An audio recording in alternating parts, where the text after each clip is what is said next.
My name is Joanna Redlinska, and I'm here with Karen Boehning.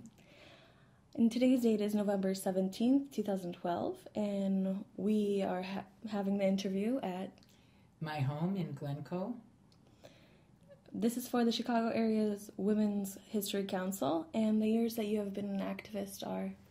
From 1970, I consider that the start of my activism when I joined the Chicago chapter of the National Organization for Women.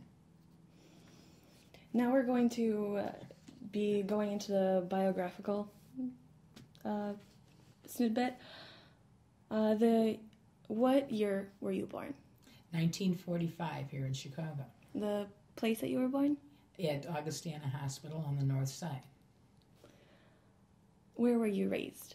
Here also in Chicago. I attended school here, and I did go to boarding school in Michigan when I was about 15. And your father's place of birth? Pardon me? Your father's place of birth? Oh, my father's place of birth, Springfield, Illinois. And your mother's place of birth? Iowa City, Iowa.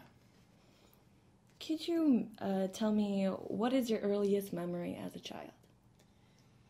My earliest memory as a child would be finding my mother and I taking a walk on Sedgwick, where we lived, and finding a kitten under a porch. And we brought the little kitten back, and then I raised him. He became our cat, my cat, actually. But that was the thing that I remember. I think I was about 2.5 years old.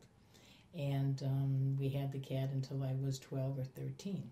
So that's the most clear memory I have of actually doing something, being in the outside world and being on a little adventure.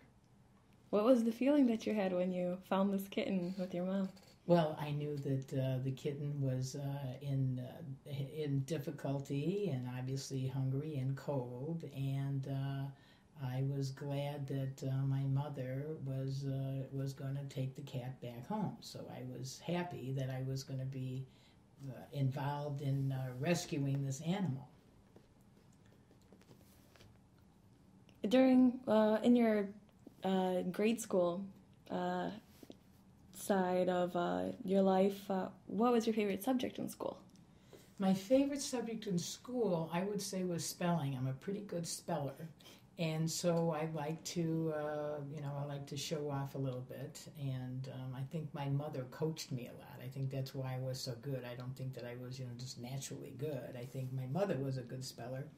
She graduated from high school at the top of her class, so she was a pretty smart cookie in those days, and she graduated in 1939.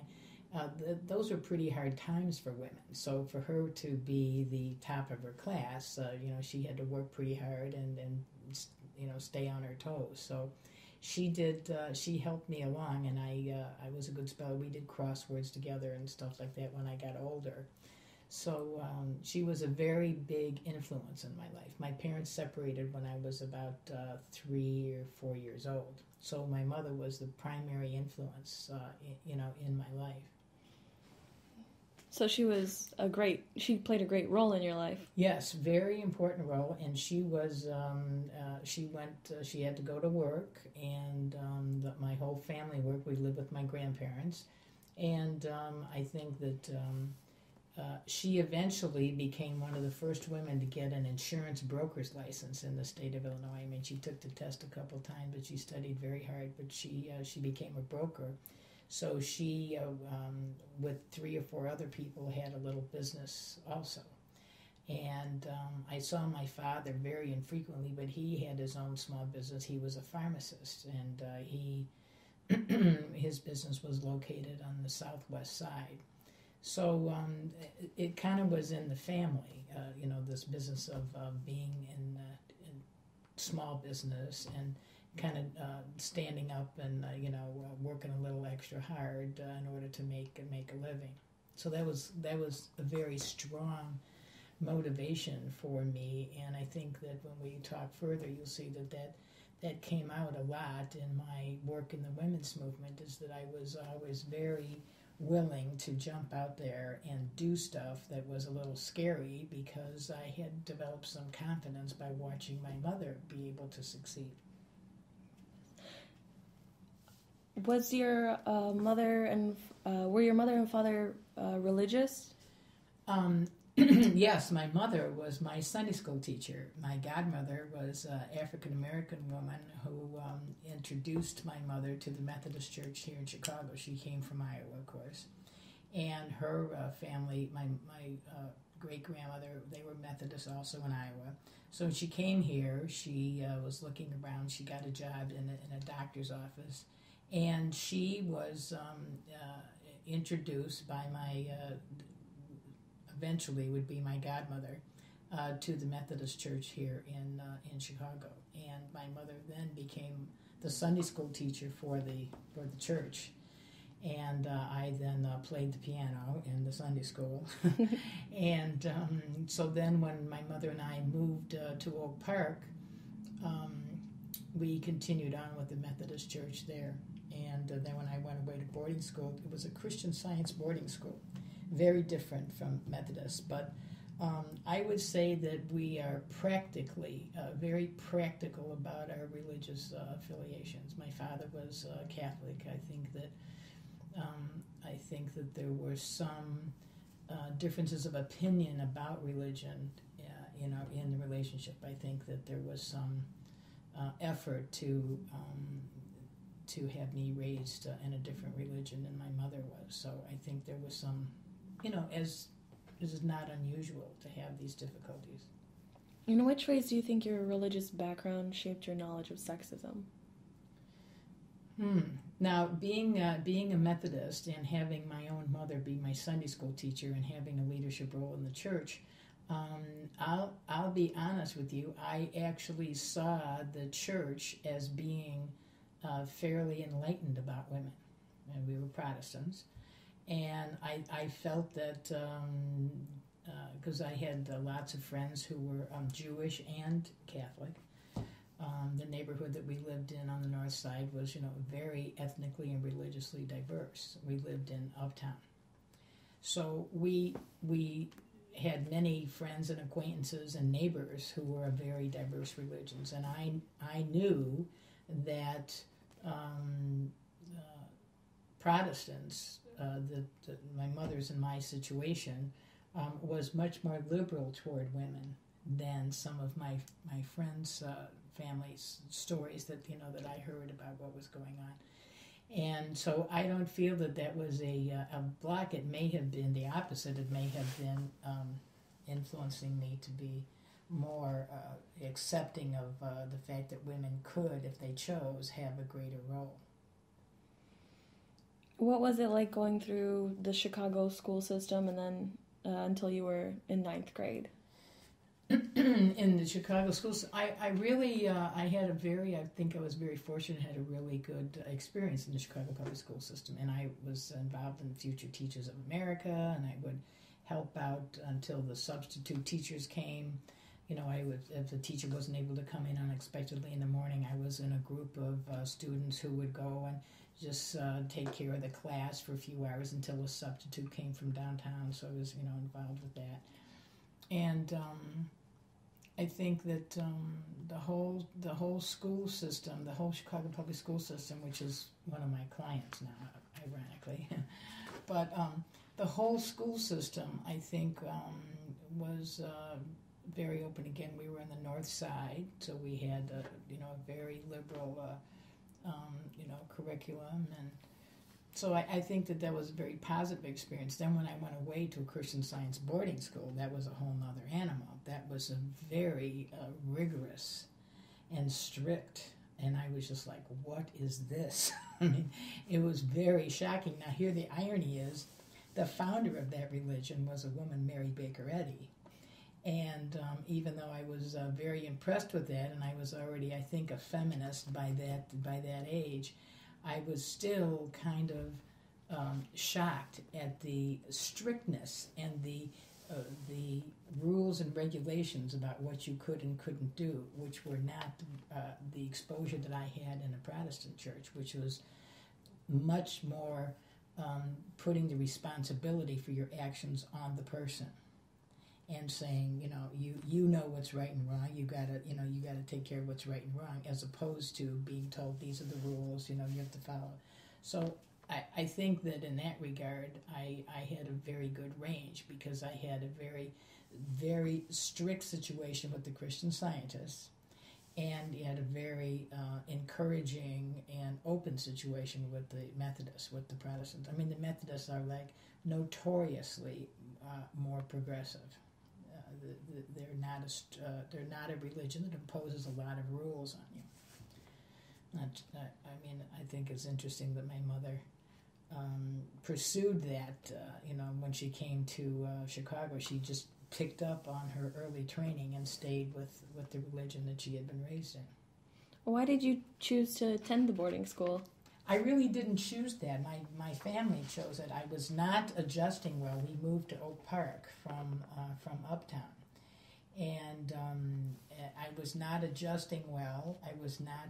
My grades were not good, and it was very difficult. My mother had to come from work from downtown. I didn't really know anybody out there, and I was just not connecting with the school and with the work, and I was doing my homework, but I wasn't doing well. And one of my mother's friends had sent one of her children to this school in Michigan, and so my mother negotiated with my father to say, well, let's try this for a year. I went there as a sophomore. And she said, let's try this for a year and see if this doesn't work. Well, it was very effective. And I think it was just a period of time in my life where I think I needed to kind of get a hold of myself and kind of push forward in my own life. I think the timing was just right. And so I was fortunate to have that experience also. What was the first experience you had with sexism?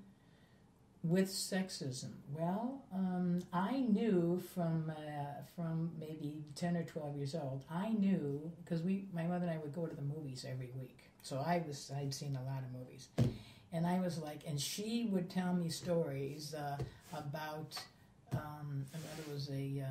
She was a very attractive woman. She was a brunette. I looked like my father. I don't look a thing like my mother, and.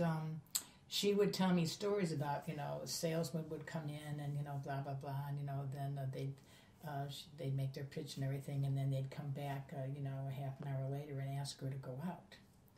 And she was like, no, thank you, I appreciate your offer and everything, but I'm not interested. And she said they would get nasty they would get mean, or they would be angry that she rejected their overture. And my mother was, we would talk about this, and we would talk about it in terms of, well, what do you say if you don't want to go out with somebody, sorry. And my mother was always very polite and everything, so she wasn't like being mean to them. But what I heard from her was that this is a real problem in the basic business and social relationships with men, that women are at a disadvantage and you have to be careful. I hadn't had any other bad experiences myself. I felt that I was in a world, and I think I told you earlier, from movies and whatever, that the world was different for women than it was for men. And it was two different worlds. And so don't forget, we're talking about the 1950s and 60s.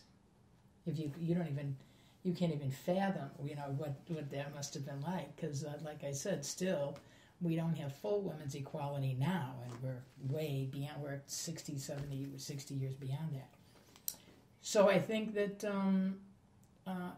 that was really close to home, and I would hear this from aunts and whatever, that they all kind of had the same problem. Is that you got to kind of be careful around men, because they get upset if you don't express that you're going to cooperate with them in one way or another, whether it's business or dating or whatever. So I knew that I had to be careful. I kind of was wary. I was very cautious about upsetting men. I got over that.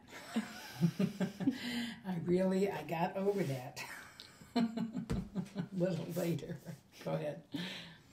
What are some aspects to remember about family members, friends, or individuals in your community being discriminated against under gender roles, other than your mother? Because of their gender role? Yes. That would be, that's an interesting thing. I feel that it was pretty, because the culture, now we're talking, before I'm age, 18. This is before that. So we're still in the era of the 60s, where things were not very overt, and women were very cautious. I would say the thing that impacted me the most, and that I could feel and was aware of the most, was that there weren't really any women bosses. There weren't really women in charge.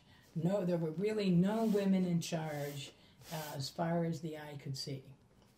Men were in charge, and women, like me, I was just like the rest of the women, were very cautious about making sure that you didn't get yourself on the wrong side of men who appeared to be all-powerful in the culture. And when you looked at television, when you looked at movies, it was very clear that men were in charge, and women, although they were often very bright and very lovely and very personable, were not in charge. So that was my view of the world, is that men were in charge and women weren't, and that's just the way I think life was. And I think and underneath that was this business of be careful, because if you make them angry, they can, do you harm. So don't forget what my age is. I know I can see in your eyes that you're saying, like, what? But don't forget the age difference here. You're in your 20s, I presume. Yeah. And I am going to be 70. So there's a big difference in the experiential thing. And everything went, as you know, we can get to this, but everything went absolutely crazy in the 60s and 70s. So we're not even, the 60s were, the mid 60s. It was still mini skirts and go-go boots. I mean, so that certainly had not too much to do with women's rights, women's equality. It may have been something to do with women's freedom, but that's a lot different than equality. Could you describe your high school self? My high school self, I was pretty much of I was a leader, and I was the head of the women's athletic organization at boarding school, and I was a good student. I did well in my grades, so I overcame this whatever problem I was having when we moved to Oak Park. And when I went to boarding school, I blossomed. I think it may have been a good time for me to be on my own and getting a sense of myself and being able to. And it was a coeducational boarding school, by the way. I thought that was unusual. So it was, and there were twice as many boys as girls. It was 2 to 1. So it was a very convenient situation for young girls. You never had to worry about a little date to go to the prom or anything, because there were always 2 or 3 guys asking you to go. So, and I was on the basketball team. So I was in athletics and the head of that, the women's athletic organization. And I was on the governing committee. And I was, so I was there 3 years. I retook my sophomore year, junior and senior. And I was one of the speakers at commencement. So it was a good experience. Were you ever intimidated that there were more boys than girls in high school? Mm-mm. Absolutely not. These were boys, see, not men. So, don't forget my mother's stories to me. These were grown men, a lot different than dealing with. And, when you're 16, 17, 18 years old, boys aren't as scary. Let's face it. They get a little, it's a different story when you're out in the regular world. What were your goals and aspirations when you left high school? I needed to get a job. My father had died in my senior year, and I knew that there would not be money for college. So I knew that I needed to go. I applied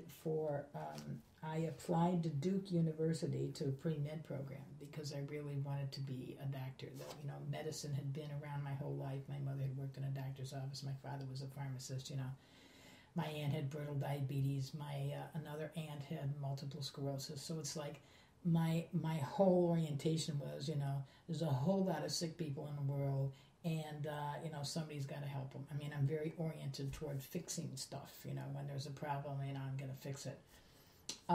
So I thought, I applied in my junior year, and I was accepted, but we were not going to have the money and it was Duke, so we were not going to have the money to pay for that.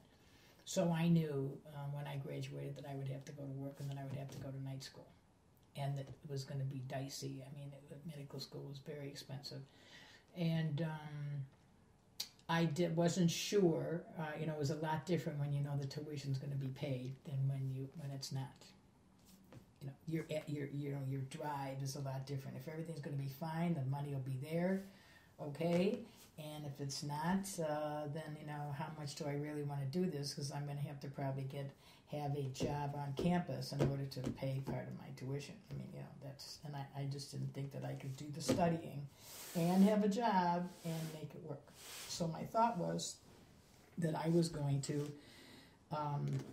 get a job and give myself a year or so and see how driven I was to want to go to medical school.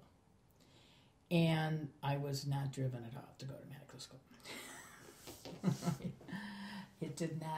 The passion did not stay with me. It was too daunting. The idea was too daunting. And the number of women going to medical school was extremely small. I mean, I had to write 2 essays to Duke in order to secure my acceptance. They needed to know that I was really, serious and everything. But my grades were not, my testing was fine, but my grades were not sufficient for them to offer me a scholarship. And, okay, this is a perfect example, and I had forgotten this. They said they were not investing dollars in women to go to medical school because the women usually dropped out, or they got their degree and then they had started a family and they didn't come back and they didn't practice. So they didn't want to invest. So I would say that to me, was the most stark indication right there. And it's funny, you asked me before, what experience did I have, and I had forgotten about that. So your questioning is very good. That was the first time I really came up against it. And it was like, what? And I remember talking to the people at the boarding school. I was like, how is this possible? I just really didn't understand that this was a possibility. If I was smart, if I could pass the test, what's the problem? I happen to be a girl, so what? And that's not how it went. So I came back to Chicago, and I was pretty aggravated, but I was bound and determined. I was gonna make it anyway. I wasn't gonna just get married, and go the way of I was the only girl who did not go to a finishing school from my class. Everybody else went to a 2-year finishing school. Well, there was only 30 girls in my graduating class, But that's where they went, and then they, found husbands, and that's the way it was. And I was the only one, I remember, because, everybody, right back and forth, blah, blah, blah. I was the only one who got a job. I got a job as a claims adjuster because I knew medical terminology and my math was good. So I passed the math test, and I passed the test about what's a humerus and, you know, what's a capella and all that stuff. I knew that, and so I got a job. I was, you know, I couldn't believe it. You know, the people in the office, there were a lot of women in the office, but they were all older. And so I was this young upstart in the office, and, you know, I just thought that I was just like, wow, I got a job. I'm not a waitress. I'm, you know, I'm actually in an office here. I got a desk and an adding machine, you know. So I was pretty, my mother was pretty impressed too. She says, you know, this is highly unusual, you know. So anyway, that's, and I kind of took it from there, and then I, you know, that business is so weird that I didn't remember that business about them not wanting to invest in any scholarships for women because it didn't come back to, it didn't benefit the university at all because they spent the money and gave out the education, but that didn't come back to help the university by having a graduate come and be a doctor there. Okay, that was a long answer. Describe some articles or books, any films or speeches, theater performances that influenced your thinking about gender roles. About gender roles? Yes, during your high school. Oh, during high school. And a little bit after. Mm-hmm. Okay. It'd be movies, you're saying? Anything that comes to mind. Okay. About gender roles. Yeah, gender roles. Okay. I was pretty,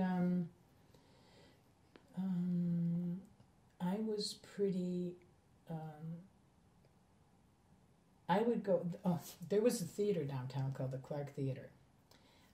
And women had to go sit up in the balcony so that they wouldn't be, you know, molested or, you know, by men in the theater. They had a balcony upstairs if you wanted to go and see. And they played all old, you know, vintage movies. And I would go there. And I just thought this was just outrageous when I first went there because they had really great old-time movies. And I was just like, what is this that women have to go up to because, you know, we don't want some guy in his overcoat and trying to feel you up on thing. You know, he says, this is for your protection. All the women, you know, sit upstairs. I said, so what if I come with the guy? Well, then you don't have to worry about it because you got a guy with you. It's like, so was only the single women. Yeah. What's the question again? I mean, that is so weird. What was the question? Was that a good answer? Okay. How did you understand that women's rights were a part of human rights? At that time? I mean, yes. We're still back in the time of high yes. school?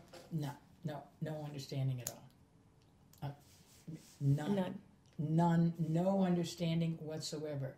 And absolutely, I mean, now don't forget, again, we're talking about the 60s. I did not get this, but this was before, you know, the demonstrations in 1968. The demonstrations, you know, the anti-war demonstrations. So that was one of the issues also. This is before the Vietnam War. You're not used to talking to women who are as old as I am, right? You forget the fact that, you know, when I was already an adult, a lot of these things that were extremely influential on women and helped them to see the position of women in the world, they hadn't happened yet. There was not a media outcry. There was not a media message about it. And Betty Friedan wrote the book in 1963.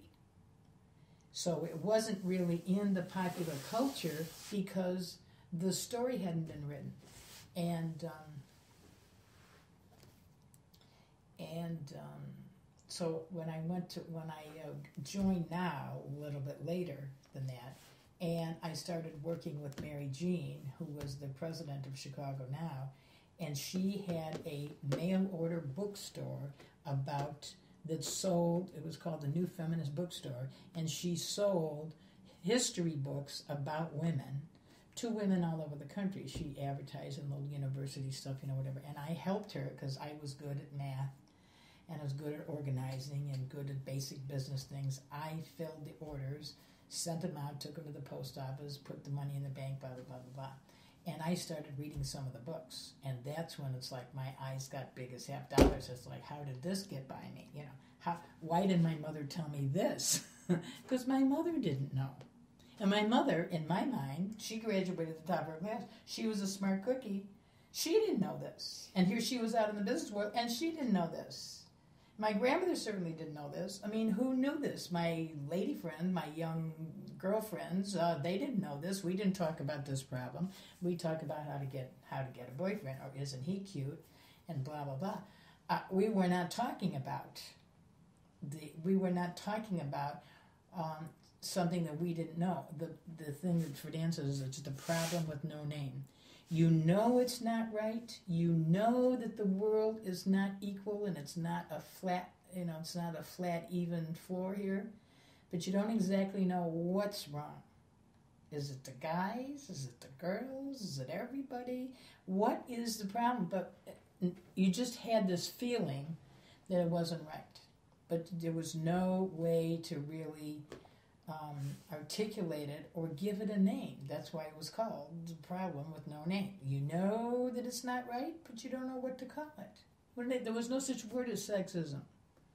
Even from the days of when they were trying to get the right to vote, they really didn't use that word. Sexism was not what they called it. They were just really documenting. Of course, they couldn't do anything. I mean, these women, I don't know how they kept from killing men.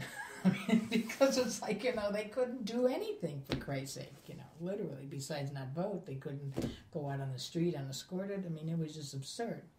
So, but again, they didn't know it until somebody started organizing and saying to them, hey, Susie, you know that, your husband shouldn't be beating you.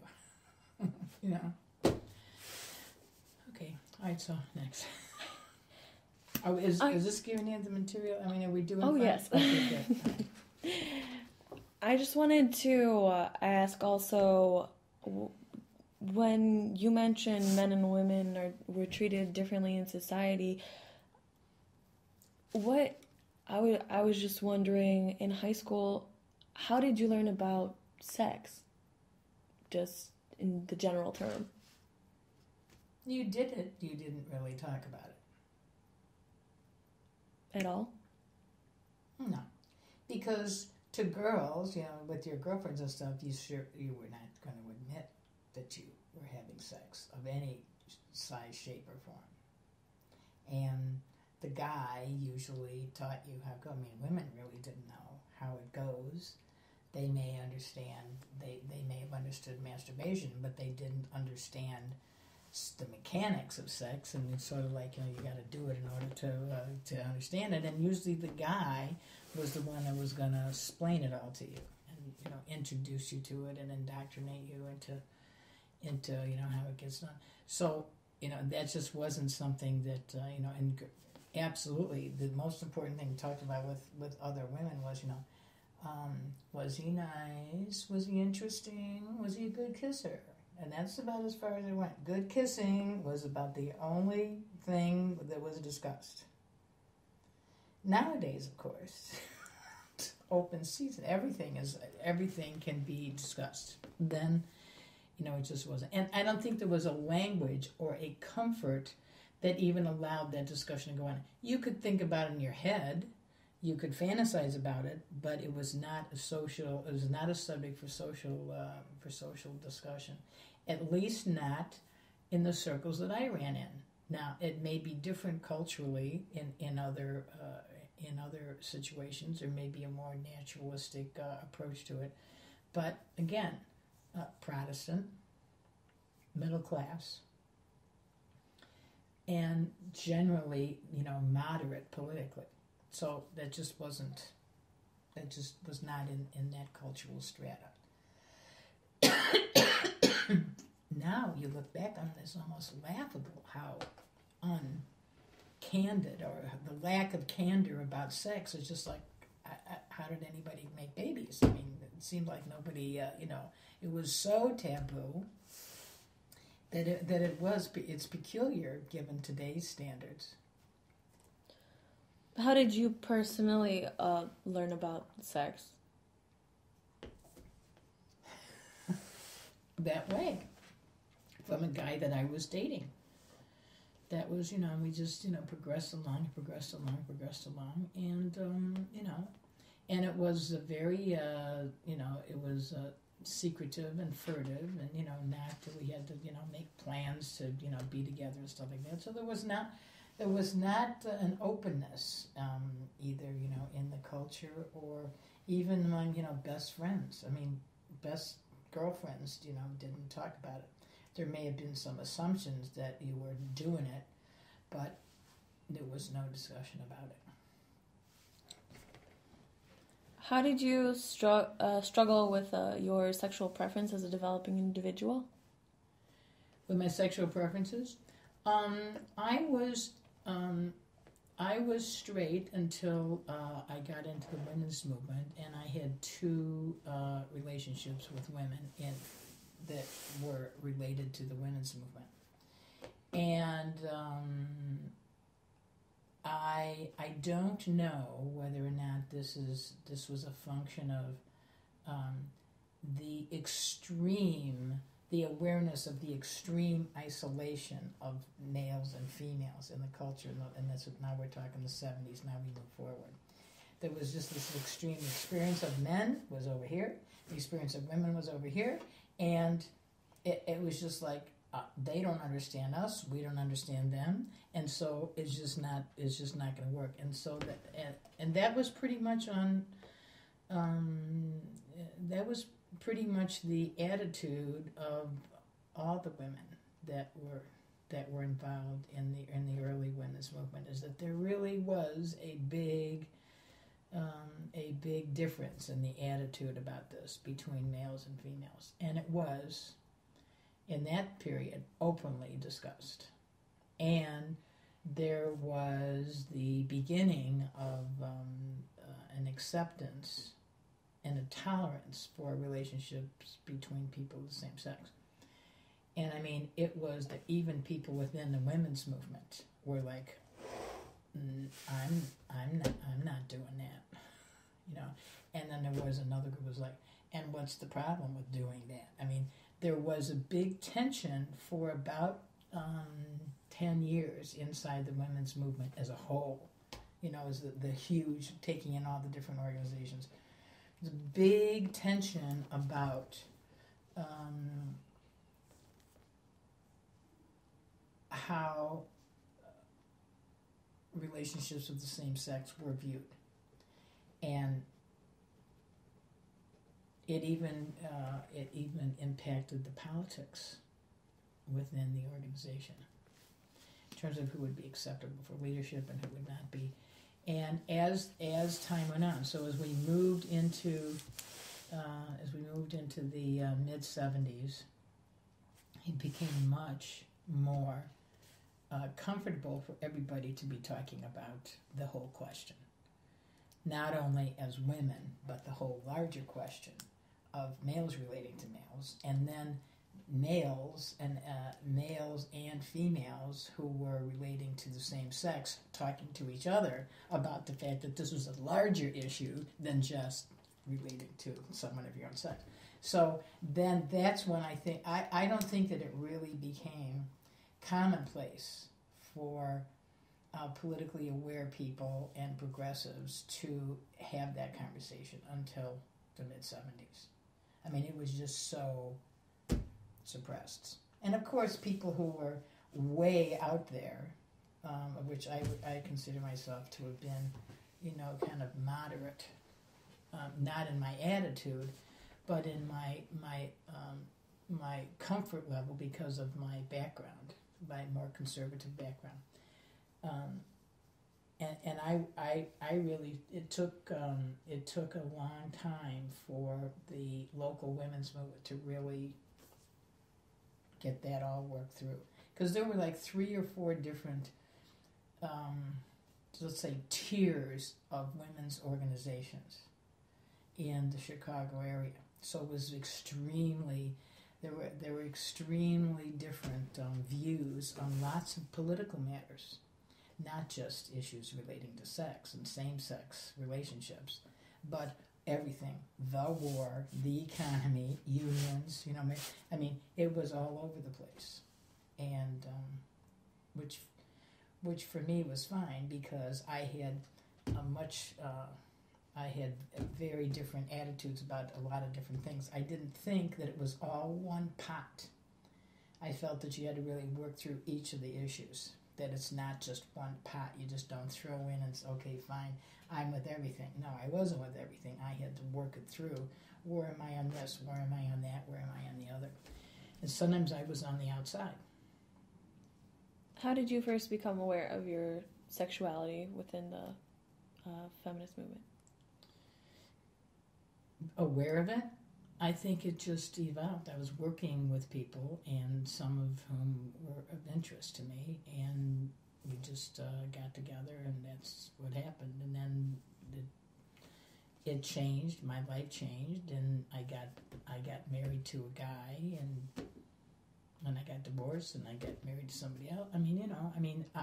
I'm a big believer in each couple decades, life changes. 20, 25 years makes a big difference in what's the priority in your life.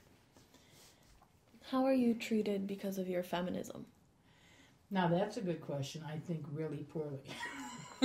I really believe that because my philosophy is the very most important thing in life, generally perceived by everybody, is about money and economic status. And I'm not saying that's right, but I think that that's what's most important to everybody, is their economic status, their economic well-being, let's say. And I think that that's really the most important thing. And I think that in that regard, women and their increasing competence and increasing excellence and increasing performance capabilities, it is really a big, huge challenge of the status quo, and has been for maybe 25 or 30 years. And I don't think it has anything to do with not wanting women to be get ahead, or being, quote unquote, the old-fashioned definition of sexism. You just don't think women are competent. I think the opposite, is that women are a huge competition for a certain pile of jobs and certain opportunities, and we haven't figured out a way to expand the economy to accommodate everybody who's got a potential and a capability. We haven't figured that question out yet. We're still competing for a limited number of slots and jobs and opportunities and whatever. So I think that's really, I feel that there's a lot of that. I think we're over the, okay, I want to go to bed with her. Now we're on the, okay, she's going to take my fucking job because she's smarter than I am. I think that's where we are now. And I think as a result of that, it's a much more threatening environment, and I think that it's at its absolute epitome. It's almost like it had to get absolutely worse before it's going to get better. And in 10 years, we'll all look back and say, "Oh wow, wasn't that a fun period we had there back in the mid 2010 or whatever, from 2010 to 2020." Because that's really what it's at. It's all about, it doesn't make any difference what your biology is, what your sexuality is, who you're living with, who you're sleeping with, whatever. It's all about the opportunity. And is Susie, if you got Susie and Bob, which one of them is smarter? Forget that one's a woman and one's a guy. It's who's smarter, who's going to do the job better. So we almost are at the point of eliminating the problem for men and women. Almost. Now we got to get to the point of, can men and women really be on a team together, and can they really cook it up together? And can they really not be distracted by the sexual interest, distracted by the gender of the person they're dealing with? I mean, at the end of the day, we're going to be competing with China and India and whatever and blah, blah, blah. We're going to be way ahead of all these other countries. it's our, I'm way too old, but it's like, that's the job of your generation, is to figure out how we're going to do our best work on the world stage and not be worried about whether or not you want to go to bed with somebody or whether or not this person is a male, female, straight, gay, bi, whatever. And that's the question that has to be figured out. It's almost like everybody's got to wear a sack over their head and talk in 3-word sentences in order to get rid of that bias. Okay, I'm glad you asked that question. Being on the more religious side, did you ever find yourself ever doubting feminism or doubting God? There is no God. I mean, in my mind, there is no God. That's a frame of reference for comfort for people. That's in my opinion. I, worked through my religious, background. I don't go to church. I'm not tied to religion anymore. I know that it was influential for me when I was younger, but it doesn't have any role in my life at all. What was the biggest disagreement you had with yourself along the lines of feminism and your religious aspects when you were younger? The biggest difficulty that I had was God or woman. I basically I just wasn't getting this whole thing about why it was always a guy. I mean, it was a man, and I had to really, and that's how I think I finally threw the whole thing off, and I said, okay, that has nothing to do with how women and men are treated, every day, 24/7. So I think I worked that through just by saying, it's irrelevant because religion, the concept of God doesn't fit in my life the way it used to. How did your being an activist affect your relationships with friends and families? They all thought I was crazy. I mean, I was pretty out there in terms of the stuff that I was doing. I did this radio show for WLS called No More Jock Rock Baby. It was about women and rock and roll. I did this in 1973. So it was about women and rock and roll, the whole history of women and rock and roll. And we had interviews with, Grace Slick. Do you know Jefferson Airplane? Do you know that? No, right, okay. So Yoko Ono, you know who that is, right? So I had an interview with Yoko. Roberta Flack, do you know that name? Okay, fine, yeah. All right, so I had about 5 or 6 interviews, with women,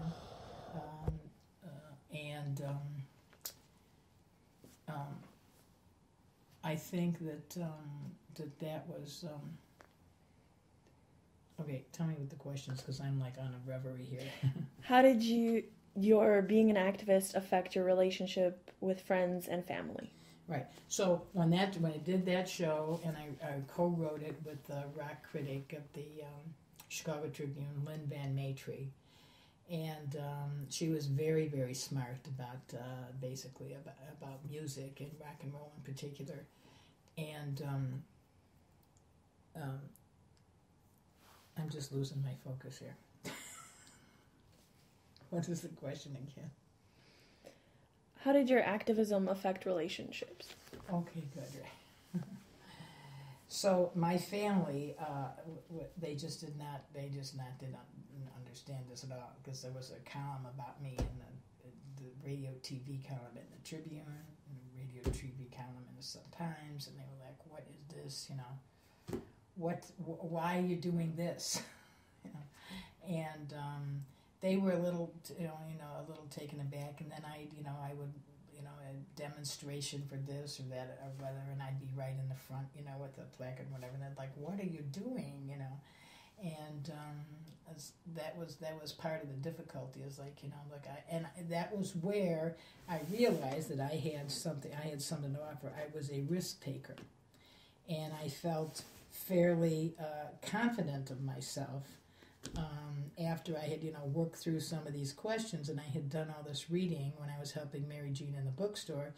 I realized that this is very serious stuff, and I got to get this squared away. I'm fighting for myself. I'm not fighting for all women. I'm fighting for myself, and I'm mad as hell. And I'm going to be out there. I'm going to be out there in front and fighting about this. And one of the women decided to run for office. And I decided I was going to be her, help her in her campaign. I was going to be her advance person. And I think that was, extremely important in terms of, okay, I got to just do this. I got to get out there and do this because this is a real problem. And so I jumped into an area here. I'd been in the media, and I was going to go over here in politics. And I realized that every which way I turned, this problem of women being boxed in and presumed that they wouldn't be able to do something because they were women was going to get me every time I turned on the radio, the television, went into the voting booth. Went to apply for a job. It was everywhere. So we're talking mid-70s now. Mid-70s till, the 80s. I mean, that's what I did for that next 10 years, is I just confronted the fact that I couldn't hide from this any longer. And because I was more prone to be a little braver, a little more willing to step out there, because I really didn't feel like I had anything to lose. I mean, my family, they were like, all right, Karen, what do you're going to do what you're going to do, so there's no sense in us getting upset about it.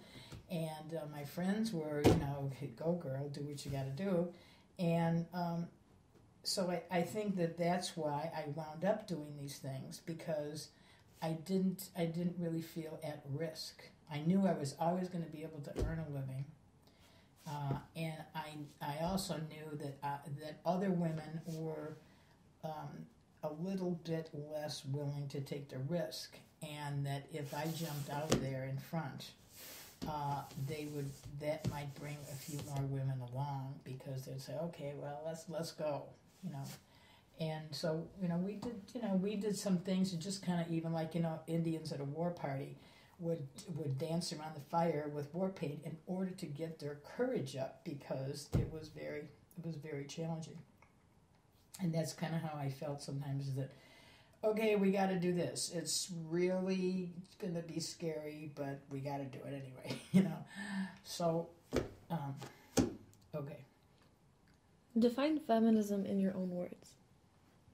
The belief and commitment that wherever you see inequality for women, you will stand up and fight for it. What were your responsibilities in the ERA? I was the Midwest coordinator. They hired me to coordinate for the 1980 campaign, to be the Midwest coordinator. And Phyllis Schlafly and I would have fights in the Chicago Tribune. She would say this, I would say that. So there were 2 or 3 different articles where she took pot shots at me and I took pot shots at her. And I'm absolutely rabid about the Equal Rights Amendment. To my dying day, that's my issue, because there's just absolutely nothing. There's absolutely nothing that will embody the success of the women's movement except getting the Equal Rights Amendment. If we're not in the Constitution, the battle's not over. That's the way I look at it. I'm a hardliner on the ERA. They say, what the hell, what difference does it make? We're out there, we're getting jobs, we're getting this, we're getting the other. I said, well, my theory on the ERA, just briefly, is this. If we had an Equal Rights Amendment, they wouldn't be able to do this stuff that they do to us about our reproductive freedom, because we're saying you don't interfere with men's reproductive systems. How is it that you could interfere with women's reproductive systems if there was an Equal Rights Amendment? And I believe that's one of the reasons that they have resisted it so abruptly, because choice is such a very difficult issue politically. That if we had an Equal Rights Amendment, I think that would be one of the first challenges that we would see, that the point about choice would be moot, because an Equal Rights Amendment would obliterate the question. How did you deal with conflict in the ERA? I was all for getting on a horse and riding into the middle of the problem. I mean, I was just I thought there was absolutely a lot of conflict. Not much inside the women's movement. I think everybody was pretty much, with the program we got to have an ERA, but with the opposition, and that was pure politics. And pure politics, the one with the most fervor and the most votes, it usually wins. Maybe it's a short-term thing, but it really is at the end of the day you wind up winning. The last election was a case in point. We had more passion and more troops, more organization. Just whoever gets that is gonna win. What was the most difficult task you had to endure during your activism during your now term? The most difficult task I had to endure was this business of helping this woman run for political office, because the other leadership in now did not believe that we should get involved in political races. And the result was that I then was active in forming the Chicago chapter of the National Women's Political Caucus. That's what was. I then realized that in my mind, between the media and politics, those were the two avenues that I felt we had to be more involved in order to get the message out and to demonstrate women's power at the ballot box. And that whatever else we did was great. If you want to do something else, wonderful. But in my mind, in my little box of the way I think, is like if we don't get the story out, and if we don't show up at the ballot box, what are we doing here? So I went that way. That was the big conflict. Describe the area that feminists work with that you disagreed and disagree with to this day. Help me understand that question a little bit more. Just describe an area that you don't fully agree with within feminism. Describe an area that I don't fully agree with about feminism. I wish, let's say, and I don't make a big deal out of this, but I wish that feminists would not get involved in the gender question. I mean, the question of sexual preference. That to me is sort of like getting involved in the civil rights movement. You can be in coalition, you can be in support, but you can't add to your basket the question that is a different question than the question you're trying to crack. We're not trying to deal with, the rightness or the justness of being able to choose whoever it is you want to love. That's not what our mission is. And to this day, I did disagree at the time, and I disagree now that we should not commingle those questions, is that they each deserve their own focus in order to bring them to resolution. When did you refer to yourself as a feminist the first time?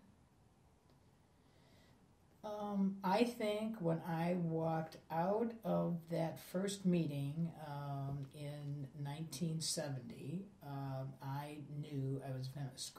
The phrase is "scratch a woman, you'll uncover a feminist." And I felt Sister Austin Doherty was the speaker, and she just blew my mind. Just did her whole. She was a history and political science professor at Alverno. And I walked out of there, and I was completely, I'm with this group. I'm with this crowd. Whatever they say I'm with it. So I was immediate. I mean, there was just no question. I mean, I remember when I did tell the part about the Department of Labor guy, right? Earlier, right? We talked about that, the Department of Labor, the article, when I called up now, okay, I was mad then, and I was like, okay, this is too far. This is my tax dollars are going to pay this guy's salary. No.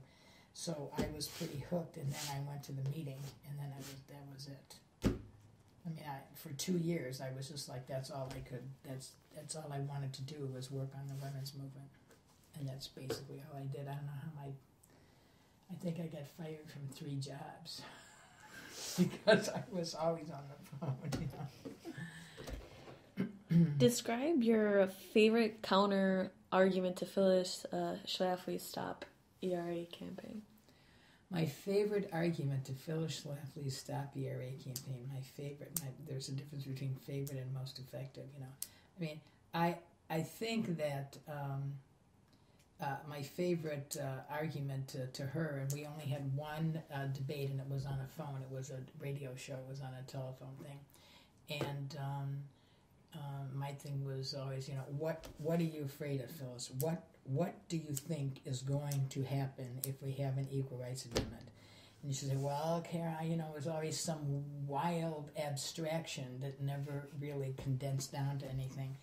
But I always wanted to turn it around on her. That was the way I always tried to deal with her, was to say that, why not? I mean, she never was able to give a good argument to that. Why did you choose to stay in Chicago? You mean now that I moved to Glencoe? No.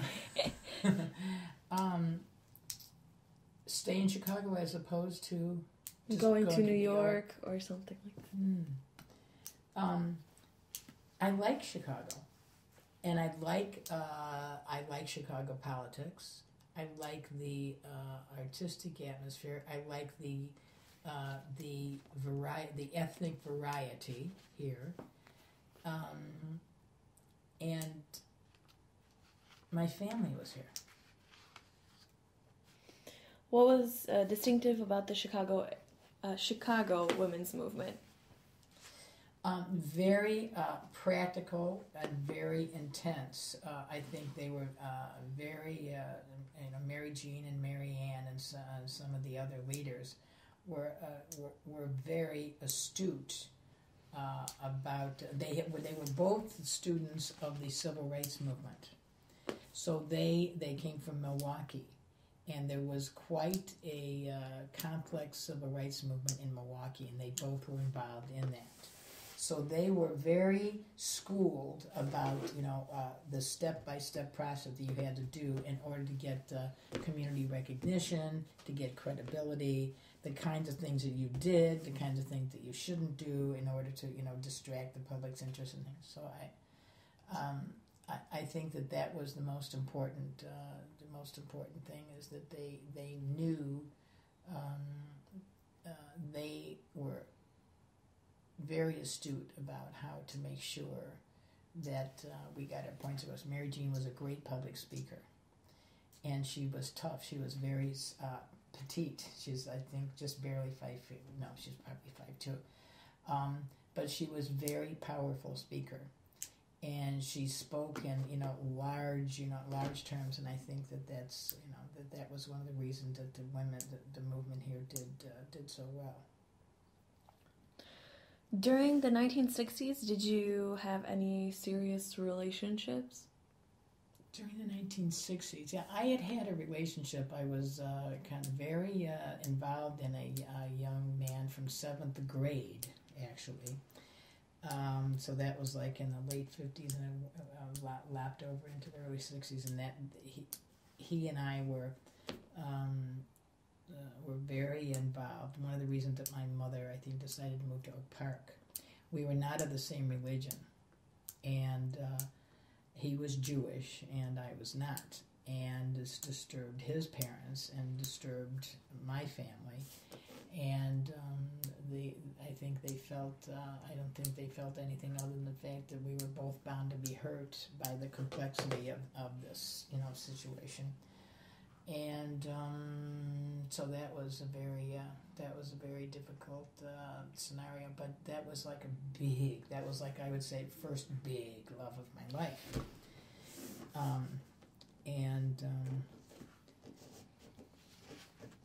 So, and that's probably why that was probably the reason, and we touched on this a little bit before, but, I told you we moved to Oak Park.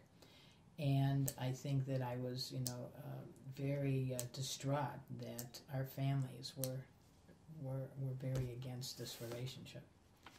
And I met him at a science fair. I mean, we were very in tune. We were very, we liked each other very much, and we were intellectually compatible, and he was just cute as could be, and I just, adored him. And, so, that was a situation. How did your first husband support you in your line of work? My first husband he came from Italy, and he was he had worked for the state police, and he came over here after the Aldo Moro murder. An Italian official was murdered, and he was on the detail, and they sent him over here because he would be safer here. They thought that they were going to try to kill his whole assignment, and so they sent him over here, and he had a sister here. So he had a beautiful voice, and he sang, and so we went to the opera a lot. And being from Europe, and he was leftist, so he got it. He got what this whole women's thing was about. And because he was not, of the culture, I didn't view him as, difficultly, and I think that's probably why I chose to continue, although it was an unusual relationship. I mean, he had a language problem, and we worked on it. We each carried bilingual dictionaries, But, I mean, my family was stunned when I married him. They were stunned. But he was a very nice guy, and very sympathetic politically, very tolerant, very interesting. But I said he came from a left orientation, and with European politics, this stuff that we did over here was baby shit compared to what they did. And they were intensely left and right, and they made a whole life out of it. Why did you choose to get married? I think that I think that I was in the mode of wanting to settle down. I was in my mid-30s, and I was okay, let's just settle down here. And he was a good social companion, and a good artist, a cultural companion. I mean, because he would, we would go to the opera and do things like that. So it was, it was a decision of making I was, like I said, I was in my 30s, and I thought, come on, this is, it's time to find a life companion and settle down. And if you're going to do your work, you're going to write, or you're going to, whatever you're going to do, and he was very accepting of my interest in women's equality, and I thought that was a good fit in my life. And he was cute too. How did you come to the decision to not have any children? That was a decision made by someone else. I have polycystic ovarian disease, so I am not able to have children. This is a disease that affects about 12 to 15% of women, and you are not, it's an ovarian function problem, and they're not really able to do anything about it. And by the time it was clear that I had the surgery. There's surgery that's available to see if you can make this all work. And by the time that was all done with, it was too late for me to adopt, because then you think, you be close to 40 years old, and then you adopt a little baby, and the baby's 15 and you're like 55 or 60. That's kind of goofy. So we just didn't think that was a good idea. So like I said, the decision was already made. And I always thought that if I knew that there was some kind of difficulty, because I had irregular periods, and I would go to the doctor and whatever, and they would go like, you know what, Karen, sometimes if you lose weight, your metabolism gets back in focus and blah, blah, blah. And I never was that driven to want to have children. But certainly after I married Joe, I definitely, thought that this should be pursued, and they said it's highly unlikely that there's anything that could be done. So I didn't want to pursue it. What was the scariest situation you had to witness being a woman? I'm sorry, scariest what? Situation. Yeah. That you had to witness being a woman. Scariest situation had to witness. Scariest. Well, I would say I don't have an answer for that. I probably would have, if I saw the question ahead of time, I probably would have called something, but I don't have, nothing's coming up. Maybe I'll think of something. That's okay. What was the experience that you had at the National Women's Political Caucus? National Women's Political Caucus. Now that was a fantastic. You know a lot about me, don't you? The Women's Political Caucus. Yes, sirree. That was. I basically took over the organization from some women who were political, but from one party, and they were controlling the organization. I thought for the benefit of men. I think they were put up, is what I was saying. When I joined this organization, and I went to Washington, D.C., when they first started the Women's Political Caucus, I went and was in the room. It was in Liz Carpenter's house, and Barbara Mikulski was one of the first women who had been elected to Congress, and she then became a senator. And I remember the plane comes in and goes down the Potomac River, and then it lands, the airport is over here, and I was just like, oh my God, Washington, D.C., now we're getting very serious about women's politics. This was after my friend Judy had won and lost the political office, and I absolutely realized that politics was where it's at. That's why the ERA was so important. That's why the Women's Political Caucus, because in my mind, as I think I said this once before, I'm going to just say it again. At the end of the day, we're going to be able to get all the legal changes made that we need to get made by demonstrating our political power.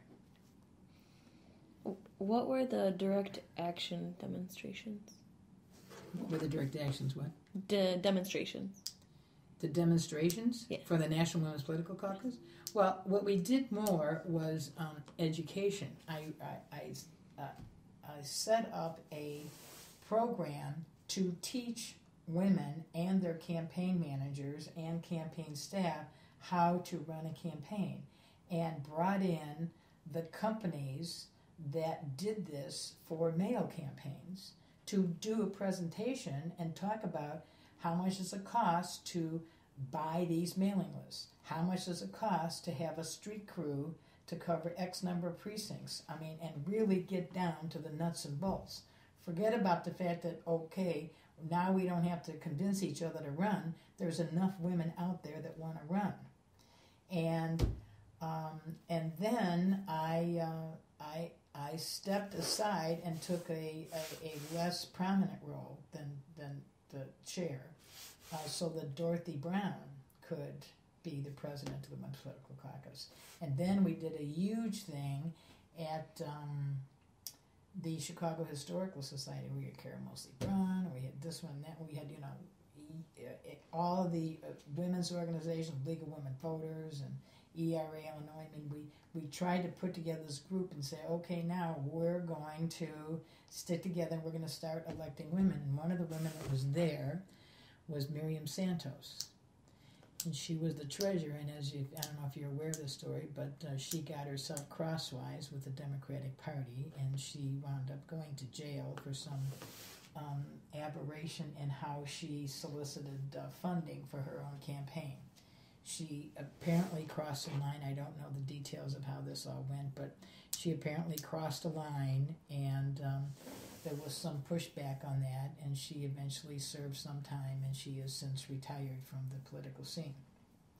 But at that time, we had several women candidates moving toward higher office. We'd already elected Karen Ruth Boehning, and I think that was 92. And then there was Dorothy Brown, who was on the cusp, waiting to get in. There was, Miriam Santos was in the audience, and there was I think that in my view, in my leadership role with that, what I was interested in doing is getting real and realistic about how it is we get women elected.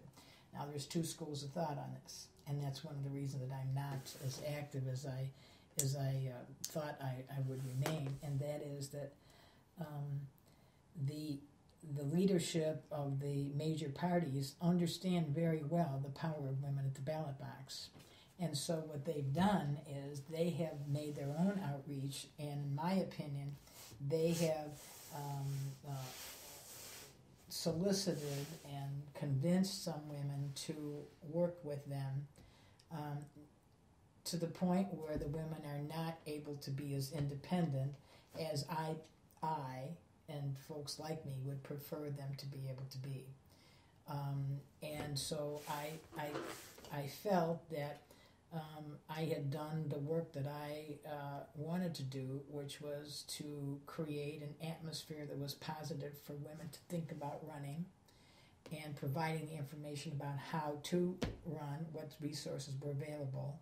And since I was not going to run, to then at the appropriate time, or with the obvious time, I'll step back and let things happen, because my job has historically been to step out in front and talk about, what needs to be done, and get people to buy into it, educate them about, okay, yeah, we need to do this, you're right, and then get them going, and then I step back, because the truth is, I don't want to run for office. I don't want to be a star in radio and television. My contribution is to get the big picture and try and organize the big picture, kind of like a business, and then get everybody to do something about the problem and get them cooking together, and then, step back. Because, I'm not interested in my getting up there. I'm interested in all women getting up there. It's like, it's like, this is my gender, and it's like, what my contribution is, I'm going to help my gender move ahead in whatever way I can. Not just me. I'm not really, it's not really a me thing, Describe the most memorable protests you were in during the 1970s. During the 1970s, well, when they, the administration, the city administration, under our beloved Mayor Richard J. Daley, pulled the plug on our 1971 Women's Equality Day demonstration in the Civic Center. And there we were, blah, blah, blah, blah, blah, and the microphones went dead. And so that was pretty aggressive, and so they all went inside, and I basically stayed outside, and then at the end we few of us went inside and fought with the police. Wouldn't let us go upstairs anymore, and we were like, we want to go up and we want to protest to the mayor. And there were already women upstairs, Mary Jean and the crew were upstairs. They were dealing with the mayor. And I thought that was pretty, and it was all about choice. See, we were talking about choice, and that's when the mics went dead. Microphones went dead and the speakers went dead. So That was pretty not, in a million years that would never happen today. Can you imagine the same? There's no way. They wouldn't dare. They wouldn't dare do this to women today. And that was, that was pretty serious. How did you feel about that? Mad as hell. Absolutely mad as hell, because we felt that they absolutely overstepped their bounds. There's no question about it. I mean, this is a free country. I mean, we're in a public square here expressing our political views. Let's get real here. And he was violently opposed to choice. So, and that was he was literally the boss, and he was able to get away with it. We were all over great. We had front page headlines and pictures of Mary Jean and whatever. That's all well and good, but the truth is women were that, our politics was that disrespected that they would, in the middle of a public performance, public presentation in the center, and the last year, that I think they were still mad about the year before, because that was 1970, when literally you've seen pictures of this. Over the side, the entire thing was completely full. It was just one of the biggest demonstrations that they had ever had there. And I think that nobody really realized, how big that 1970 demonstration would be.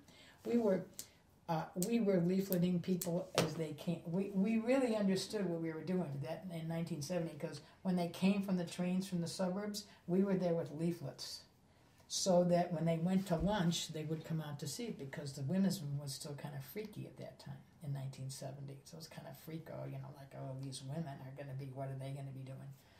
And that's what, we really understood how that really worked. And, just getting women to, literally, I ran leafleting classes, because women were like, they were afraid to hand out leaflets. Don't forget, not everyone was an anti-war feminist, okay? They were not all young college kids who were upset that their buddies were being shipped off to Vietnam. These were, a lot of the women in now were, women in their, 30s, 30, 35, in that range. And literally teaching, just being able to get them out there and, say, okay, I'll go with you. It'll be you and me. There'd be this sea of people, and you see women holding on to the guy that they were with, They didn't want to take the leaflet. It was, someone in your age range, I'm sure you think that this is just like, this is impossible, that it was ever this way. But it was. And it was hard for women who had not really been publicly, because don't forget, now is a centrist organization, centrist kind of politically. These women that were attracted to now, because of the moderate nature of the position, the rational thought that went on, were not probably did not have any experience in public demonstration of their politics. And there was nothing in the leaflet that was provocative. It was all basic stuff. It was nothing, hairy about it. And it was all done up very nice graphically. It was very attractive. It didn't look threatening or whatever. With pink and blue and yellow paper. It was under. And but that's how extraordinary it was for some of these women. And a lot of these women will remember that the August 26, 1970 thing, when Betty Friedan declared this Women's Equality Day, was like their first experience with public politics. Okay. Why did you become an activist? I think that I became an activist because I was so damn outraged at the reality of the position of women. It's like, this cannot be. And it's like, what? If I don't stand up for myself, who's gonna stand up for myself, It was kind of a personal, hey, you better get out there, kid, because, yeah, that's what it was. I just can't, and I was, many a time I was scared. And many a time I was insecure, but I also knew, and really, are we going to talk about my business, the contracting business? You got something about that? Okay. Because in my mind, it's the experience in the business world that, thank God, I had this experience earlier in the 70s and 80s. Because by the time I got to the business thing, then now we're talking about, forget feelings, now we're talking about cold hard cash. And we're talking about women taking money right out of the hands of men, and that was very serious. And that's when a competitor said to me, and this to me was the ultimate expression. You and Robin, this was the woman that I worked for, she had the business, and I ran the government contracting section of her business. You and Robin better get out of this business, or you're going to find, and get this, you're going to find yourself in a trunk.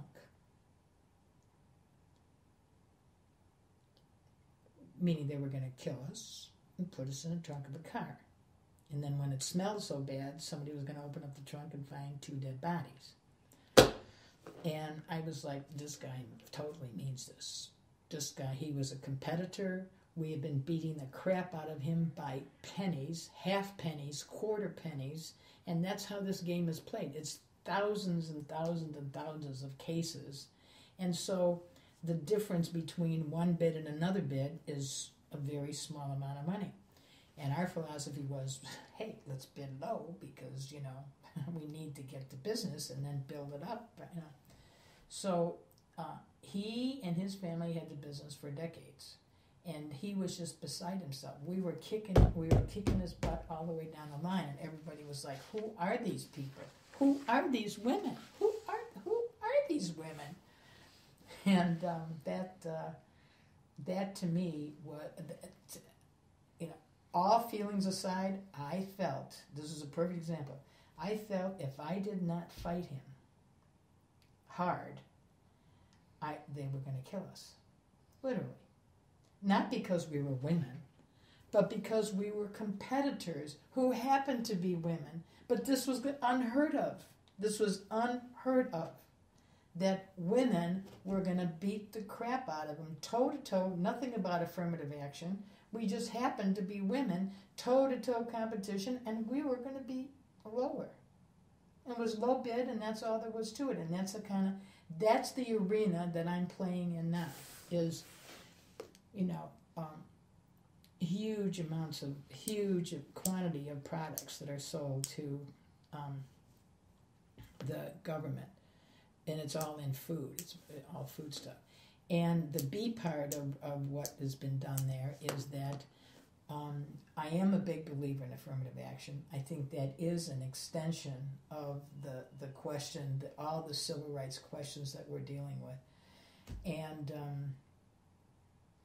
I felt that now, in the last, I'd say 8 to 10 years, I've been working to build the relationships between African Americans and Hispanics and white women in order to create a sharing of information and technique and strategy, and being able to, instead of working against each other, be able to work together in order to, and in this case, economically extremely important, this is how jobs are created in the inner city.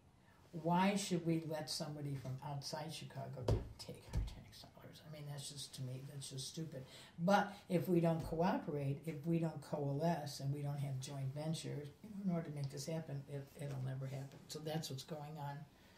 That's what's going on now. But that, to me, that was the absolute scariest thing. And ironically, had the women's movement not given me the education of how to go about dealing with government, I would have never said to Robin, "Hey, you're pretty good. You're pretty smart about the food business.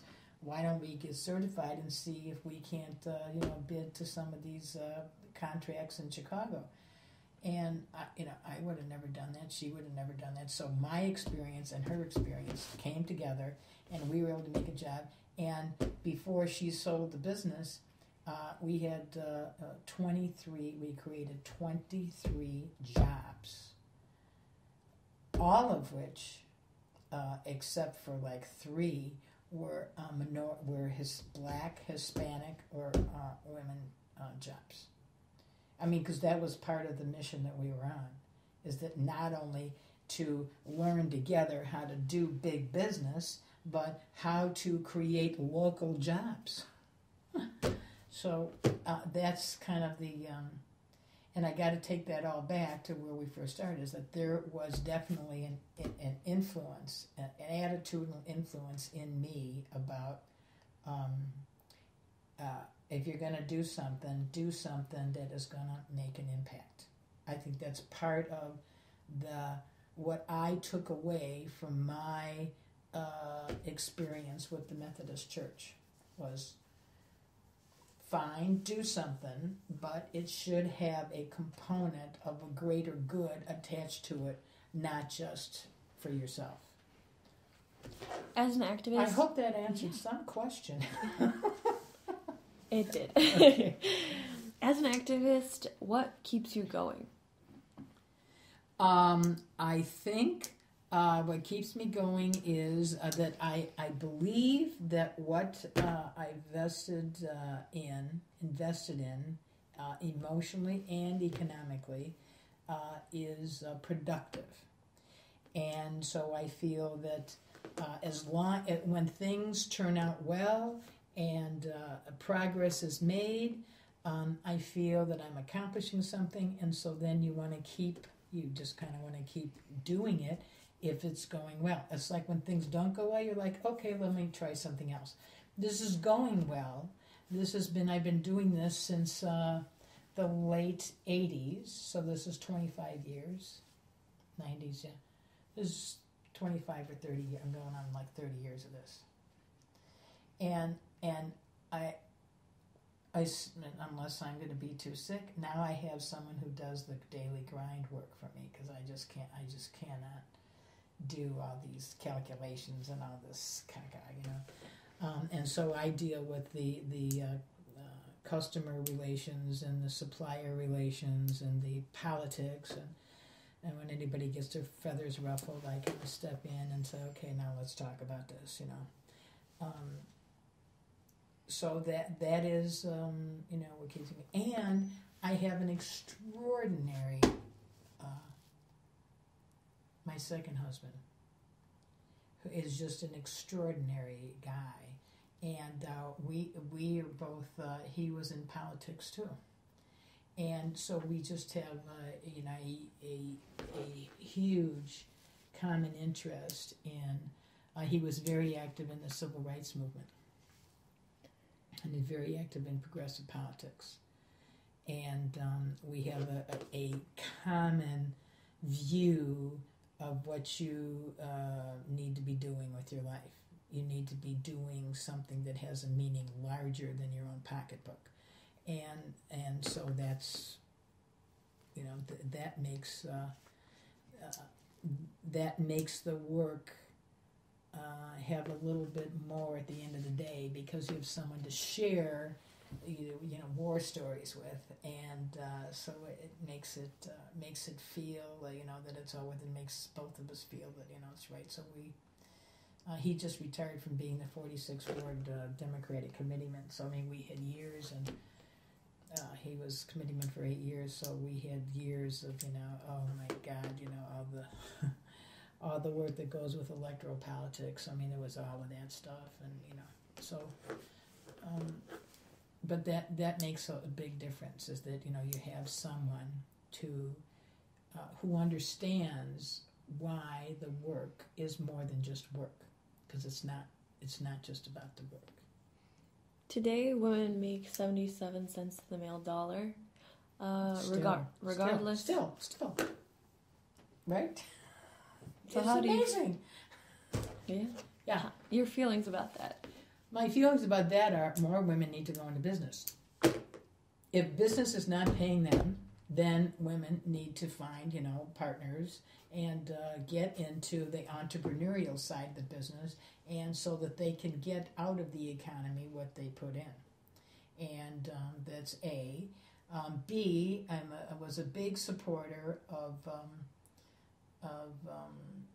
unionization. I did a couple of projects with the Communications Workers of America. We were trying to unionize clerical workers, and I'm a big believer in the fact that people got to know their value in the marketplace, and they've got to be willing to hold out for that value and don't settle for less. When it's tough, when the economy is bad, that's a very difficult situation. But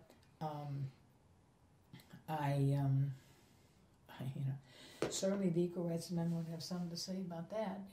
All good. It's all great for the Letty Ledbetter Act. But what that does is that allows documentation, revelation of documentation. That's not the problem. Yeah, okay, fine, you can sue. I'm saying we shouldn't even have to sue. Let's not have the discrimination from the get-go.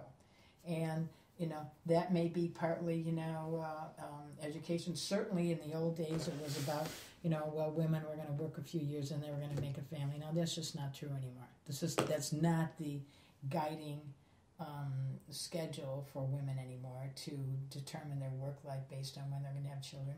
And so now there's child rearing sharing between couples are much more progressive, much more sophisticated. Fathers, they'll have to take a couple years off, take care of the This is a new world. It's a totally different world, and I just find it almost impossible to accept the fact that the needle hasn't moved anywhere from 77 cents, it was 70-some cents when I was young.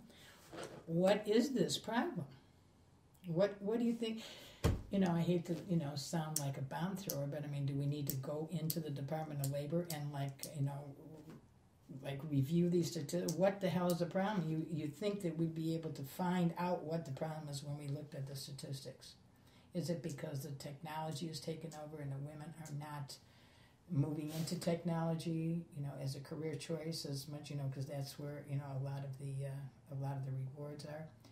But I would love to see someone do a study on this and figure what in the hell why are we at a standstill here in this disparity of income? It undermines women's options. It's just hearing that it's got young women like you. It's just got to make you apeshit. That how is this still after all this time? The first convention for women, 1848. And here we still are. What the hell is this? Does it make you mad? Yes, it does. Right. What do you think should be done about this? Something should be done. Yeah, it's not right. Okay, good. We all agree on that. Let's have a demonstration tomorrow. Why do you think men and women tend to distance themselves from the label feminist today? I think Phyllis Schlafly did a damn good job of painting feminists as some, wacko, hair flying, radical human who has no relation to anybody else. I think that the feminist name was manipulated by the opponents of progress, gender equality. And we have other fish to fry. We haven't been able to, say, okay, fine, we're not going to do anything about all these other problems we have. We're going to sit down and get people to think differently about feminists. It's just ridiculous. So I think that it is unfortunate, but, they did a really good job. I'm sure they spent a lot of money on PR. They knew exactly what they were doing, and they had a lot of money, and that's the other thing about, our side of the equation is that we don't have the financial resources that our opponents do, because it's all about the money. It's not about our bodies. It's not about anything except the money. It is about the money. Let's not forget that. What did the recent election season tell us about the status of women's rights today? Well, I predict that something is going to happen. Maybe the last election results will make someone say, you know what, we're playing with fire here, because when you take a look at the demographics of the vote for the winning candidate, it is absolutely clear and obvious that women overwhelmingly went for re-election of the president. And that ought to tell somebody something, that this is the largest demographic in the Northern Hemisphere. I mean, really, it is. Because Hispanic women went substantially for the president. And I think that this was a good thing. I was thrilled when I heard this news that the women's vote was substantially with the president. I thought it sent a clear message. Anybody who doesn't get this doesn't deserve to be in office. And if the Republican Party doesn't stop trampling on women's equality economically and our right to control our own bodies, they are going to they're just going to fall off the end of the earth. So I'm expecting them to come back, with some women candidates. I believe Carly Fiorina she's back on the scene again. I will not be surprised if she's in one of the two top spots the next time they run. She's very smart, but unfortunately she's still mouthing the politics of the Republican Party, and I feel that will. I think that the same politics will lose as big as it did this time. How has your definition of feminism changed? It's much more comprehensive and flexible than it was initially. As one sees more in life and has a bigger picture of life, you get a better understanding of the fact that everybody's not just like you. And so, and I've met women who are feminists and identify themselves as feminists and don't agree with me on lots of my positions. They're still a feminist. You don't have to be like me to be a feminist. I don't have to be like Heather Booth to be a feminist.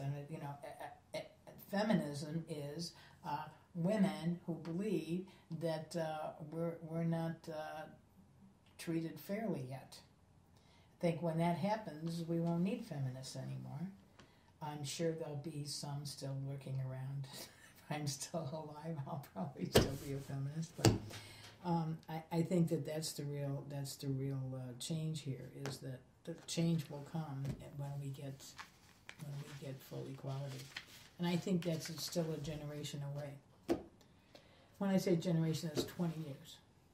I still think it used to be 2020 was when we wanted, 2020 was the 100th anniversary of women's right to vote. And in my mind, if the Democrats could figure this out, if we could, I just don't think there's enough time to get an ERA campaign, but that's really what we originally were shooting for, by 2020, the 100th anniversary of women's right to vote, that we would have a constitution. And you know who wrote the ERA, of course, right? We know who wrote that. Would you like to mention who made that? Alice Paul. Yeah. She was a saint, I must say. I got some video with her when she was in the nursing home, and President Ford calls her something, and she says, "I don't want to speak to him." It's like, she just absolutely is just a fascinating one. Have you seen the movie about Alice Paul? The modern movie. I have not yet. Yeah. Oh, you haven't seen it? I can't remember what is the name of it. I can't remember, but it's absolutely fascinating movie. Okay. But as of now, we're done with all my questions. Okay, so good. Is there anything that you would like to add in addition to let anyone listening know? Anything that's been on your mind? Well, just two things. Business and politics. Those are the two things that I think we need to concentrate on going forward. And once we achieve parity in politics, parity in the business world, I think the question will be resolved. I think that's the end of the problem, because everything basically revolves around those two issues. And that's where they're fighting us the hardest. Those are the last, of course we have the Equal Rights Amendment, but as I said, I think that's, about the economic issues. But I think that if we keep pushing forward the way we are in the political arena and in the business arena, that we're definitely going to get there. There's just no stopping it. So I just want to... And with women like you, I mean, I think this is a wonderful project. I'm very impressed with what you all are doing. I think this is wonderful. When I was young, there would be, a woman like you would just be completely like, she must be from outer space. I mean, and you have classmates who are doing the same thing, right? That there's a bunch of you out there, doing this, and then there's more women beyond that. It's just amazing to me how popular feminism is. This is a good thing when you say you're a feminist. This is a positive thing. You say, I'm a feminist, I mean, you'd have to kind of, you didn't go to, you didn't let anybody know this in my, when I was your age, in my 20s. What the hell did I know in my 20s? So I enjoyed this very much. I'm thrilled that you all are doing this. So now tell me what will happen with this. I mean, this interview will be available. I just want to thank you for your time with me actually answering these tedious questions. It really means a lot to me, my class, and also the Chicago Area Women's Council. And it will be in the archives, so it means so much to the people that will be actually looking in the archives and looking at this in the future. Mm-hmm. So that'll be great. But this is just great. So you're going to get you will get your credits or extra credits. Mm-hmm. Yeah. It's how many women are doing these?